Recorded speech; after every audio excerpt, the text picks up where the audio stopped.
Citing sources in the APA 7th edition format. Using credible sources to back claims and arguments is central to academic writing.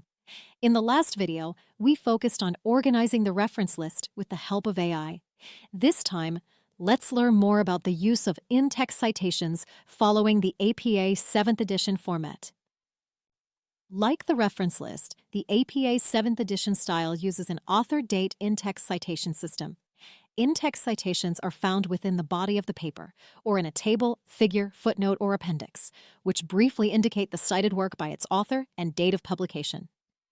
You will need to use in-text citations whenever you are paraphrasing sources, summarizing ideas, or making direct quotations. This helps readers locate the corresponding entry in the full reference list at the end of the paper.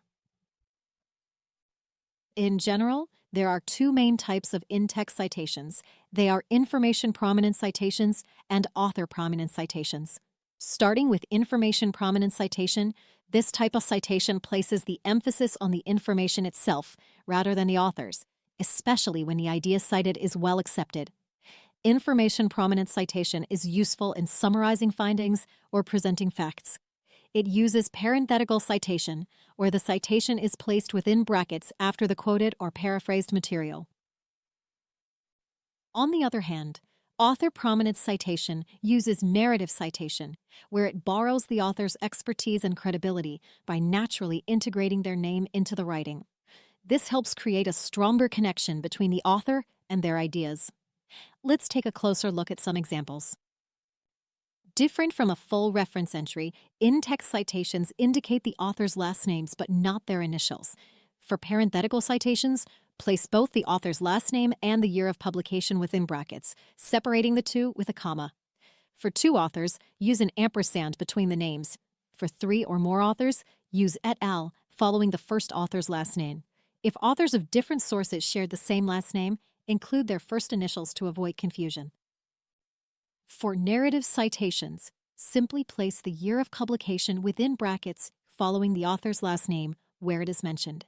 However, when the cited source has two authors, spell out the word "and" as usual instead of using an ampersand.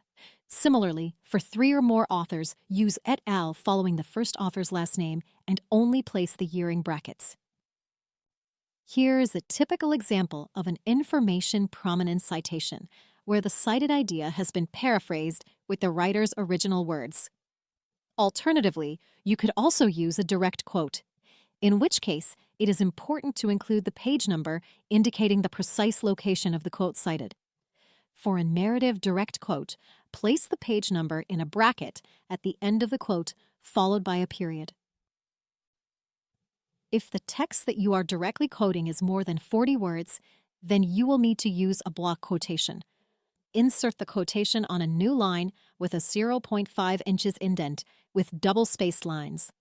After the period of the quote, indicate the author's last name, year, and page number within a bracket. Here is an example. Remember, there is no need to use quotation marks for block quotation. While it is generally advised to cite a primary source to avoid misinterpretation, you may still cite an idea from a secondary source if the original work is inaccessible. When citing from a secondary source, first mention the original author, followed by as cited in, and lastly, the source you are citing from. This way, you can acknowledge both the original idea and the source through which you accessed it. Make sure to list the secondary source in your reference list, but not the original source. Generative AI can help you identify formatting errors.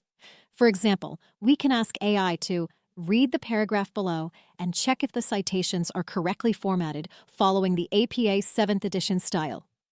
Not only will AI show you the errors and correct formats, but it will also provide notes explaining the rules behind each issue to help you avoid citations mistakes in the future.